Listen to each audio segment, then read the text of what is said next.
Safety reporting is so important because, number one, it helps other people learn from your lessons.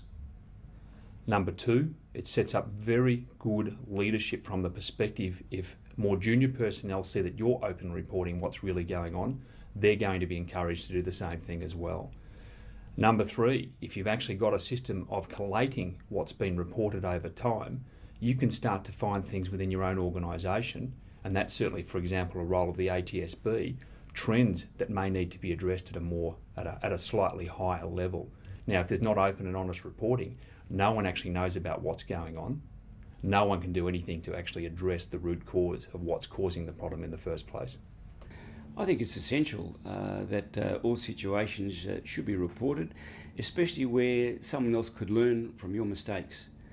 Even anything minor, the best thing you can do is at least tell someone more experienced, preferably someone that's in a key role, chief pilot.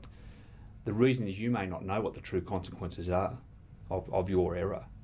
It might be relatively benign for you, but any time that you're thinking, oh, should I tell someone about that, then you should be telling someone about it. Errors are normal, so people need to report those errors and violations. It's about ensuring that we have a good reporting policy. People are not afraid to report, and then when those reports are investigated, it's about having that feedback system, putting that information back through the system for improvement.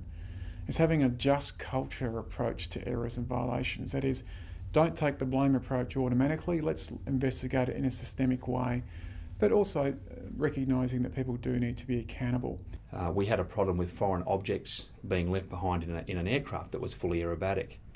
The problem being, people knew if they reported that, and we're operating to fairly tight schedules and turnaround times, that would take in the order of an hour to 2 hours for people to come in and do a complete check of the cockpit to make sure there was no, that object, it could be a pen, a pencil, wasn't sort of sitting somewhere underneath, and in this particular aircraft type there was an ejection seat.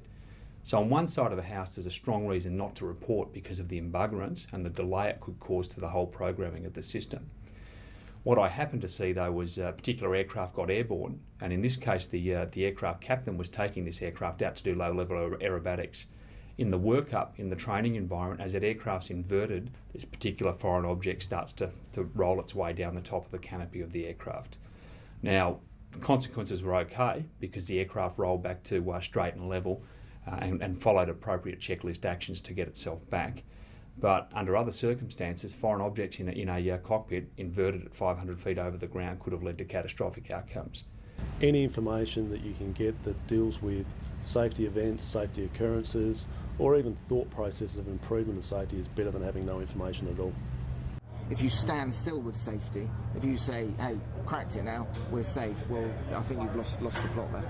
The importance of a good reporting culture in any aviation organisation cannot be understated. My advice to pilots that are unsure of whether to report something or not is if you're having that thought, then you probably should be reporting it. If you don't report it, the problem there is you're letting your colleagues down, you're opening them up to potential risks. Every time you report something, you strengthen the organisation. You give the opportunity for the organisation to put another filter, another defence in its mechanisms if there is a safety issue to address.